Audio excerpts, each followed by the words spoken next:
How's it going, everyone, and welcome back to another episode of my new jet loadout series. We started this series with an air-to-ground loadout named Strike Fighter, so now that new Air Superiority mode's been released as part of the endgame DLC, I'm going to do a loadout specifically for that new Air Superiority game mode.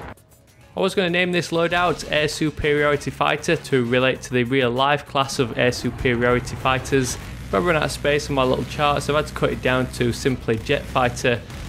But the idea is the same. It's an air-to-air loadout which can allow you to engage and eliminate enemy fighters to gain air superiority.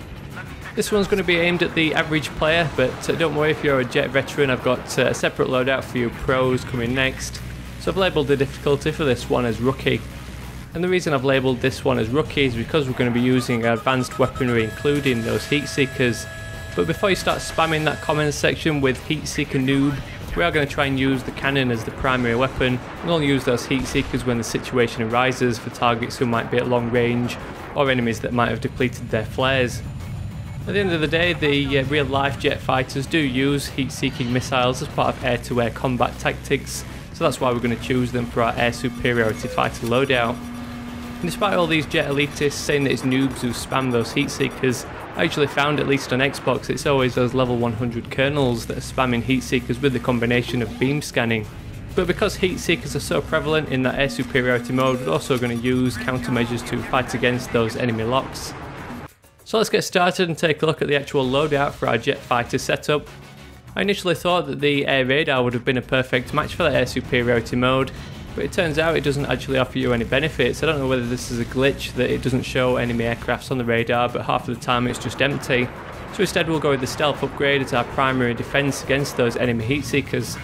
As long as you can continue dodging and weaving, it should keep you safe from those enemy locks, with that stealth perk meaning that the enemy's locks take much longer to acquire. The other benefit of increased spotting difficulty is also going to help you stay alive by making sure you're not the guy who's highlighted in orange and everyone swarms towards. For the gadget, we'll use the IR flares as a major defense against those Heat Seekers.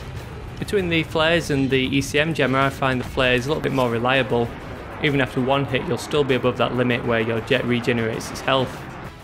Then finally, for the weapon upgrade, we'll go with the Heat Seekers. Like I mentioned, this is a class for average players and it's labelled as Rookie in the difficulty. If you're one of those jet elitists who does hate the Heat Seekers, then stay tuned for my next jet loadout, which is going to be a dogfighting setup for veterans. In my opinion, Heat Seekers do have a place in Air Superiority as long as they're used in tandem with the cannons. It's not like there's any other choice from the weapons category that would be a good fit for Air Superiority. Obviously those rocket pods and the guided missile are pretty much useless. So all in all, this loadout is going to give you the best of both defensive and offensive weapons and gadgetry.